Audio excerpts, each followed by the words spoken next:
വിഷമമില്ലേ? വിഷമുണ്ടായിട്ടുള്ള കാര്യം കാശ് വേണ്ട. കയ്യിൽ കാശില്ലാത്തവൻ കല്യാണം കഴിക്കുന്നതായിരുന്നു. എന്റെ കാര്യത്തിൽ വല്ല ചിന്തയുണ്ടോ നിനക്ക്? ആഴ്ചയിൽ ഒരിക്കലും ബ്യൂട്ടി പാർലർ പോയിരുന്നതാ. ഷെർലി, നീ വേറെ തന്നെ ഞാനിവിടെ തലക്ക് വട്ടുപിടിച്ചിരിക്കുമ്പോഴാ ഇവിടുത്തെ പ്രശ്നങ്ങളൊക്കെ നിനക്ക് അറിയാവുന്നല്ലേ? ഇവിടുത്തെ പ്രശ്നങ്ങളൊന്നും ഞാനായിട്ട് ഉണ്ടാക്കിയതല്ലോ. കാശ് കടം വാച്ചാ തിരിച്ചു കൊടുത്തില്ലെങ്കിൽ അവര് ചിലപ്പോൾ ആളെ പിടിച്ചുകൊണ്ടുപോയിരിക്കും. അതത്ര വലിയ പുതുമയൊന്നല്ല. എന്തൊരു വീടാണിത്? മനസ്സമാധാനത്തോടെ നിമിഷം കഴിയാൻ പറ്റും. അതാ ഞാൻ പറഞ്ഞത്, നമുക്ക് എന്റെ വീട്ടിലേക്ക് പോകാം. അവിടെ നമുക്ക് സുഖമായിട്ട് ജീവിക്കാം. ഷെർലി, നീ എന്താ പറയുന്നത്? അമ്മയെ തനിച്ചാക്കിട്ട് നമ്മളെങ്ങനെ പോകും? ഈ തള്ള മനുഷ്യനൊരു ബാധ്യതയായല്ലോ.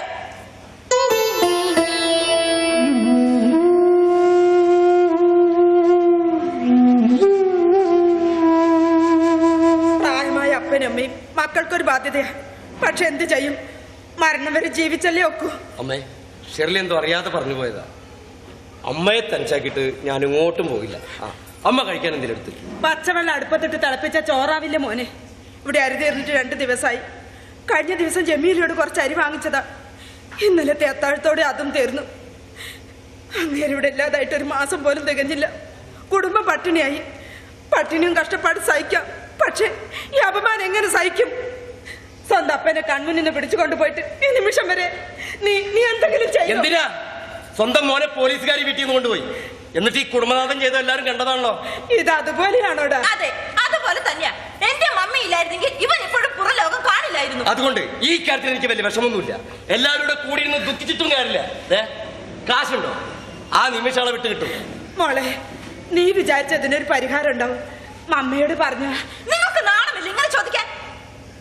മകനെ കൊലക്കേസ് രക്ഷിക്കാൻ 1 ലക്ഷം വലിച്ചെറിഞ്ഞിട്ട് 1 മാസം പോലും തികഞ്ഞില്ല. ഇനി അപ്പനുണ്ടാക്കി വെച്ച കടം കൂടി വീട്ടാൻ എന്റെ മമ്മിയുടെ മുമ്പിൽ കൈ നീട്ടാൻ എനിക്ക് പറ്റില്ല. എനിക്ക് അയാളെ ഇങ്ങോട്ട് കൊണ്ടൊന്നും വാഴിക്കണമെന്നില്ല. ആളുണ്ടായപ്പോ പട്ടിയുടെ വില പോലും കൊടുത്തില്ല. ഇല്ലാതായപ്പോ എത്ര പെട്ടെന്ന് വീട് ഇരുട്ടിലായത്. എന്റെ കാര്യം ഓർത്ത് ആരും വിഷമിക്കണ്ട. അമ്മയെ വീട്ടിന്റെ ഏതെങ്കിലും ഒരു മൂലയെ ചുരുണ്ട് കൂടിക്കൊള്ളാം. ഒരു നേരം പോലും വിശപ്പ് സഹിച്ച് നിൽക്കാൻ പറ്റില്ല എന്റെ മോന്. പോയിക്കോ, ഇഷ്ടമുള്ള എന്താ ചെയ്തോ.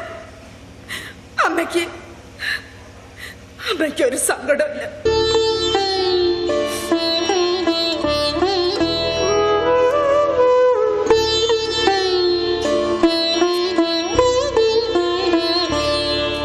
കേട്ടല്ലോ, നമ്മൾ പോകുന്നതിൽ അവർക്ക് ഒരു വിഷമമില്ല. ബാബു, ഞാൻ വീണ്ടും പറയാം, ഇനിയും ഈ പൊളിഞ്ഞ കപ്പലിൽ നിൽക്കണം. വേണ്ട, പോയിക്കോ.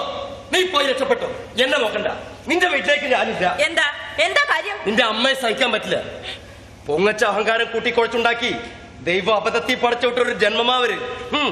നിന്റെ റോൾ മോഡൽ എവരാന്നറിയാം. നീ അവരനുകരിച്ച് ജീവിക്കാൻ പോയാ നിന്റെ ഈ ജീവിതം കട്ട പുകയാകും. ഓർത്തോ?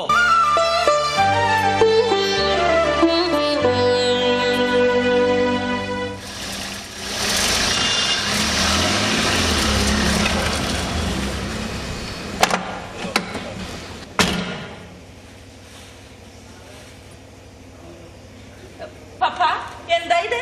കുറച്ച് അരിയും സാധനങ്ങളുമാണ്. അല്ല, എന്തിനാ ഇതൊക്കെ? എന്താ ഇപ്പൊ ഇങ്ങനെ തോന്നാൻ? നോക്ക് ഷേളി, ഇതൊക്കെ മനസ്സിലാക്കാൻ ഒരുപാട് ബുദ്ധിയൊന്നും വേണ്ട.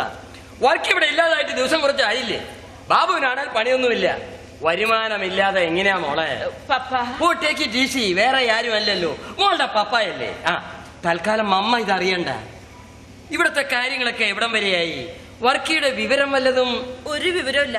കാശ് കൊടുക്കാതെ ആളെ വിട്ട് കിട്ടുന്ന എങ്ങനെയാ? മോൾ എന്ത് പറയുന്നു? ഞാൻ വേണേൽ മമ്മയോട് പറഞ്ഞ് ക്യാഷ് അറേഞ്ച് ചെയ്യാം. വേണ്ട, അയാൾ ഇങ്ങോട്ട് കൊണ്ടുവന്നിട്ട് എന്തിനാ? ബാക്കിയുള്ളവരുടെ മനസ്സമാധാനം നഷ്ടപ്പെടുത്താനോ? അന്ന് മമ്മ പറഞ്ഞിട്ട് ഞാൻ വീട്ടിലേക്ക് പോകാൻ റെഡി ആയിപ്പോ പോകാൻ പറ്റില്ലെന്ന് പറഞ്ഞ് അയാൾ എന്നെ തല്ലി. വാട്ട്? നിന്നെ ഞാൻ ഇങ്ങോട്ട് കല്യാണം കഴിച്ചു വിട്ടത് ഈ വീട്ടിലുള്ളവരുടെയൊക്കെ തല്ലുകൊള്ളാനാണോ? എന്തുകൊണ്ട് നീ അത് എന്നോട് പറഞ്ഞില്ല? ഞാൻ വിടുമ്പോ പപ്പ, ഞാൻ എന്റെ മമ്മയുടെ മോളല്ലേ. എന്റെയും. ആ നിമിഷം എനിക്കൊരു ഐഡിയ തോന്നി. എന്താ ഐഡിയ? അടുത്തെങ്ങും ആരുണ്ടായിരുന്നില്ല. ഞാൻ ഉറക്കെ കരഞ്ഞു. എല്ലാവരും അടുത്ത് വന്നപ്പോ അയാൾ എന്നെ കയറി പിടിച്ചു എന്നങ്ങ് പറഞ്ഞു. നീ നിന്റെ മമ്മയെ പോലെ ആകരുത്. കാരണം ബാബു നിന്റെ പപ്പയെ പോലെ അല്ല. മനസ്സിലായോ? വിവരമില്ലാത്ത എന്റെ മകൾക്ക് വേണ്ടി ഞാൻ മാപ്പ് ചോദിക്കുന്നു. ദുഃഖമറിയിക്കാതെ കുട്ടികളെ വളർത്താനാ എല്ലാവരും കഷ്ടപ്പെടുന്നത്. പക്ഷേ അത് വലിയ കുഴപ്പമാണ്. കഷ്ടപ്പാടറിഞ്ഞ് കാശുണ്ടാക്കാനുള്ള ബുദ്ധിമുട്ടറിഞ്ഞ് വളരണം. അല്ലെങ്കിൽ എനിക്കത് പറയാൻ വിഷമമുണ്ട്. എന്റെ മോളെപ്പോലായി പോകും.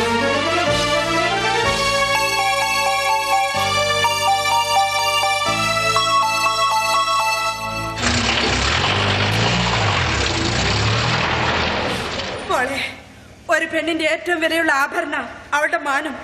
പെട്ടെന്ന് തോന്നിയ ദേഷ്യത്തിന് ഒരാളെ മോശക്കാരനാക്കാൻ അത് പണയം വെച്ച് കളിക്കരുത്. അത് തീക്കളിയാ.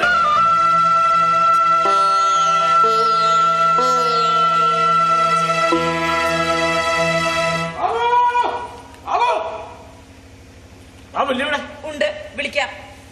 ഈശ്വര, ഒരു സമാധാനം ഇല്ലല്ലോ. കാശ് കൊടുക്കാനുള്ളതിന് ആളെ പിടിച്ചിട്ട് പോകെ. ഇതെന്താ ഇറാക്ക? ബാബു, എന്തായി? കാശിന്റെ കാര്യത്തിലുള്ള തീരുമാനമായി? ഒന്നും ശരിയായിട്ടില്ല. ഒന്ന് രണ്ടുപേരോട് ചോദിച്ചിട്ടുണ്ട്. അടുത്ത ദിവസം എന്തായാലും ശരിയാവും. മാസം ഒന്നായി നീ ഇത് പറയാൻ തുടങ്ങിയിട്ട് ഇനി എനിക്ക് ക്ഷമിക്കാൻ പറ്റില്ല. എന്താ വേണ്ടെന്ന് എനിക്കറിയാം. ഇത് വേണ്ട, പിള്ളേച്ചന്റെ വീട്ടിലോട്ട് പോവുകയാണ്. വിളിച്ചിറക്കി മര്യാദയ്ക്ക് ആശാനെ വിട്ടുതരാൻ പറയും. എതിർത്തെന്തെങ്കിലും പറഞ്ഞാൽ കുത്തി കീറും ഞാൻ. എന്റെ ആശാനെ കൊണ്ടുപോയി തടവിൽ വെച്ചതിന് എണ്ണി ഞാൻ ചോദിക്കും. ഈ രാജപ്പൻ അയാൾക്ക് ശരിക്കും അറിയില്ല. പിള്ളേച്ചോ, പിള്ളടാ. എന്താണ് എനിക്ക് വേണ്ടത്? എന്താ വേണ്ടെന്നോ? 24 മണിക്കൂറുള്ള എന്റെ ആശാൻ എനിക്ക് വിട്ടു തന്നിരിക്കണം. ഇതെന്താ ഈ രാജപ്പന് വെറുതെ പണിയുണ്ടാക്കരുത്. എങ്കിൽ അത് തന്നെ ഒന്ന് കാണണം. നിന്റെ ആശാനെ ഞാൻ വിട്ടു തരുന്നില്ല. നിനക്ക് എന്നെ കൊല്ലണോടാ? കൊല്ലടാ, കൊല്ലടാ. വേണ്ട വേണ്ട, അടുക്കരുത്. പിള്ളേച്ച, ഇതെനിക്ക് ആകെയുള്ള 3 സെന്റ് സ്ഥലത്തിന്റെ വീടിന്റെ ആധാരം. ഇത് മതിയാവോന്നറിയില്ല. ആകെയുള്ള സ്വത്താണ്. ഞാൻ ഇന്ന് എന്റെ അമ്മയും കൊണ്ട് എങ്ങോട്ടെങ്കിലും മാറിക്കോളാം. ഇതങ്ങോട്ട് വാങ്ങി വെച്ചിട്ട് എനിക്ക് എന്റെ ആശാനെ വിട്ട് തരണം. കൊള്ളാം. അപ്പൊ വർക്കിയോട് സ്നേഹമുള്ള ഒരാളെങ്കിലും ഈ ഭൂമിയിലുണ്ട്. നിനക്ക് നിന്റെ ആശാനെ കാണണോ? കാണണം. നിനക്ക് നിന്റെ ആശാനെ വേണോ? വേണം. എങ്കി വാടാ.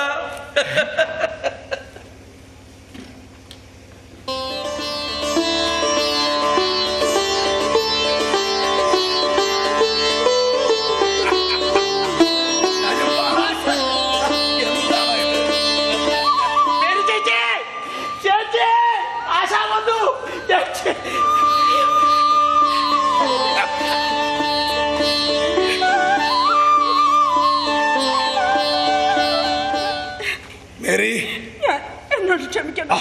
എന്തായത്? ഞാനിങ്ങ് വന്നില്ലേ? ബാബുമോനെ, ചള്ളിമോളെ, ആരും വിഷമിക്കണ്ട.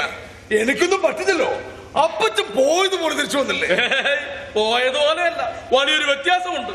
വർക്കിയുടെ ഉള്ളിൽ വലിയൊരു ഭൂതമുണ്ടായിരുന്നു, മദ്യമെന്ന ദുർഭൂതം. അതിനെ ഞാനങ്ങ് പറിച്ചു മാറ്റി. ഇനി ഒരിക്കലും വർക്കി മദ്യപിക്കില്ല. കുടിക്കണമെന്ന തോന്നൽ പോലും ഉണ്ടാകില്ല. തികച്ചും മാന്യനായ വർക്കിയെ ഞാൻ തിരിച്ചു കൊണ്ടുവന്നിരിക്കുന്നത്. ഇതിനു വേണ്ടിയായിരുന്നു ഞാൻ ഇയാളെ പിടിച്ചു കെട്ടിക്കൊണ്ടുപോയത്. വീട്ടിൽ കയറി വന്ന് അതിക്രമം കാണിച്ചതിന് നിങ്ങൾ എല്ലാവരും എന്നോട് പൊറുക്കണം. അതിക്രമോ? താനും പുണ്യകർമ്മല്ലേ ചെയ്തത്? എന്നെ പോലെ മദ്യപാനിക്ക് ആ ശീലത്തിൽ നിന്ന് മാറണമെങ്കിൽ ആരുടെയെങ്കിലും ശക്തമായ ഒരു കൈ വേണമായിരുന്നു. പിള്ളേച്ച, മറക്കില്ല, ഒരിക്കലും മറക്കില്ല. ഞാനും എന്റെ കുടുംബവും മരണം വരെ തന്നോട് കടപ്പെട്ടിരിക്കും. ഞാനും. അരുത്, നിങ്ങൾ എന്നോട് തന്നെ പറയേ. കടം കൊണ്ട് പൊറുതി മുട്ടി പുറത്തിറങ്ങാൻ പറ്റാത്തൊരു കാലം ഉണ്ടായിരുന്നു പിള്ളേച്ചന്. പിള്ളേച്ച വേണ്ട. അറിയട്ടോ, വർക്കി പിള്ളേച്ചന്റെ ആരാണെന്ന് എല്ലാവരും അറിയട്ടെ. നാട്ടുകാരും ബന്ധുക്കളും തള്ളിപ്പറഞ്ഞപ്പോ മരിച്ചു കളയാമെന്ന് പോലും ചിന്തിച്ചു പോയ അവസ്ഥയിൽ നിന്ന് ഈ വർക്കിയ എന്നെ കൈപിടിച്ചു കയറ്റിയത് പിള്ളേച്ചനത് മറക്കില്ല. പിന്നെ പലിശ വാങ്ങാൻ വരുന്നത് ഇയാൾ നിർബന്ധിച്ചതുകൊണ്ടാ. ഇയാൾ ചോദിച്ച എന്റെ സ്വത്തുക്കൾ മുഴുവനും ഞാൻ കൊടുക്കും, അല്ലേടോ? ബാബുനെ, ഷാളിമോളെ, എല്ലാവരും അപ്പനോട് ക്ഷമിക്കണം. മാപ്പ് ചോദിക്കേണ്ട തെറ്റൊന്നും നിങ്ങൾ ചെയ്തിട്ടില്ല. നമ്മുടെ കല്യാണത്തിന്റെ അത് മാത്രമാ ഞാൻ നിങ്ങൾ എങ്ങനെ കണ്ടത്. സന്തോഷായി. എന്റെ പ്രാർത്ഥന ദൈവം കേട്ടു. ഈശോയെ, എനിക്കിത് വിശ്വസിക്കാൻ കഴിയുന്നില്ലല്ലോ. നിനക്ക് എന്നെ വിശ്വസിക്കാം. നീയാണ്, നമ്മുടെ മക്കളാണ്. ഞാൻ മദ്യം കഴിക്കില്ല, സത്യം.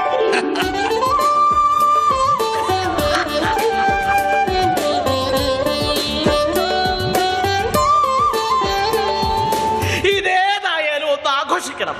ഈ ആധാരം പണയപ്പെടുത്തി കുറച്ച് പണം സംഘടിപ്പിച്ചിട്ടാണെങ്കിലും വേണ്ടില്ല. ഇന്ന് ചന്തയിൽ വന്നവനും പോണവനും ഈ രാജപ്പൻ മദ്യദാനം നടത്തും. മദ്യദാനം, മഹാദാനം. ഇന്ന് ചന്ത മൊത്തം അടിക്ക് പൂസായ പാമ്പ് നാവുകളെ അകഞ്ഞു നടക്കും. പിള്ളച്ചാ, ഏതായാലും ആശ കുടി നിർത്തി. ഇനി നമുക്ക് തുടങ്ങിയാലോ? നീ തുടങ്ങിക്കോ, ഞാനങ്ങ് വന്നേക്കാം. അപ്പൊ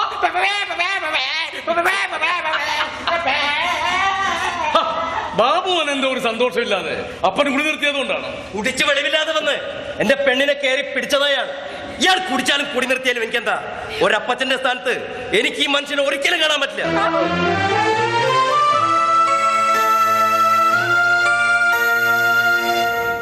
പോട്ടടോ, താൻ വിഷമിക്കണ്ട. സത്യം എന്തായാലും അവൻ അറിയും. അന്ന് അവൻ അവന്റെ തെറ്റ് തിരുത്തും. എന്താ പെങ്ങളെ ഇങ്ങനെ പുതിയൊരു മനുഷ്യനായിട്ട് ഭർത്താവ് വീട്ടിൽ കയറി വന്നിട്ട് ഒരു ഗ്ലാസ് ചായ പോലും കൊടുക്കാതെ ഇങ്ങനെ അന്തം വിട്ട് നിൽക്കണത്? ദേ, ഇന്നൊരു ചായ ഈ വീട്ടിൽ നിന്ന് എനിക്ക് കുടിക്കണം. എന്താ കിട്ടുവോ? തരാ, ഞാൻ വന്നു കഴിഞ്ഞു.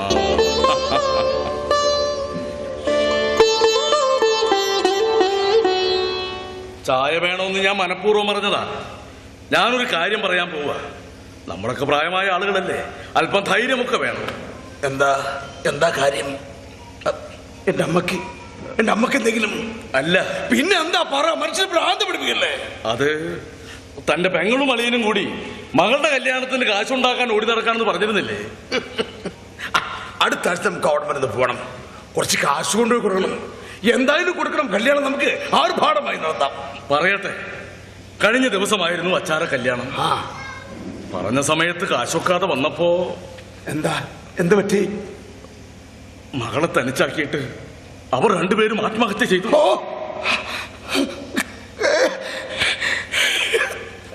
അയ്യോ,